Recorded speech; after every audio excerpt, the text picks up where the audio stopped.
સુરતના કેમમાં વરસાદ થંભ્યા બાદ પણ કેમ નદીનો કહેર યથાવત છે। અનેક વિસ્તારોમાંથી હજુ પણ આ પૂરના પાણી નથી ઓસર્યા। કેમ વિભાગ મુક્તિધામ સ્મશાન ગૃહ જળમગ્ન થયેલો જોવા મળ્યો। સ્મશાન ગૃહ બેટમાં ફેરવાયું હોય તેવા દ્રશ્યો જોવા મળ્યા।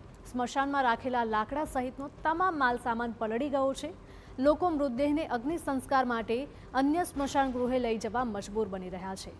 કેમમાં આવેલ આ મુક્તિધામમાં લગભગ 10 ગામના લોકો અંતિમ વિધિ માટે પહોંચતા હોય છે। ત્યારે હાલ સ્મશાનમાં પાણી ભરાઈ જતા લોકોને મુશ્કેલીમાં મુકાવાનો વારો આવ્યો છે।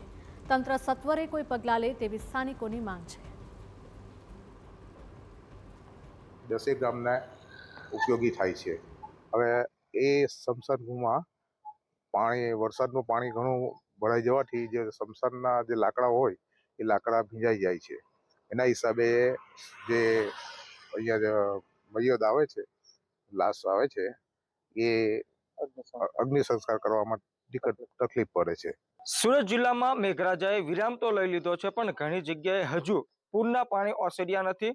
સીધા દ્રશ્યો જોઈ શકો છો। સુરત જિલ્લાના ઓલપાડ તાલુકાના કીમ નજીક જે સ્મશાન ગૃહ આવેલું છે, આ સ્મશાન ગૃહ બેટમાં ફેરવાયું હોય તેવા દ્રશ્યો અહીં નજરે ચડી રહ્યા છે। જે અગ્નિ સંસ્કાર માટે લાકડા સહિતનો જે જરૂરી સામાન છે તે સામાન અહીંયા પલ્લેલો નજરે ચડી રહ્યો છે, જેને પગલે અગ્નિ સંસ્કાર માટે આવતા લોકો ભારે મુશ્કેલી પડી રહી છે।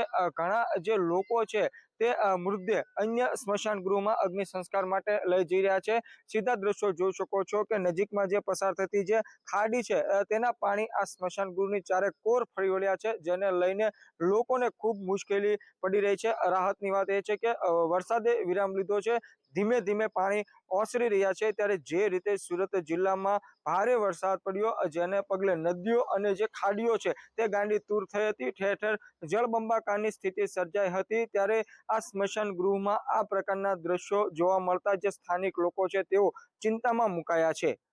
મેહુલ ભોકાળવા, TV9 કીમ।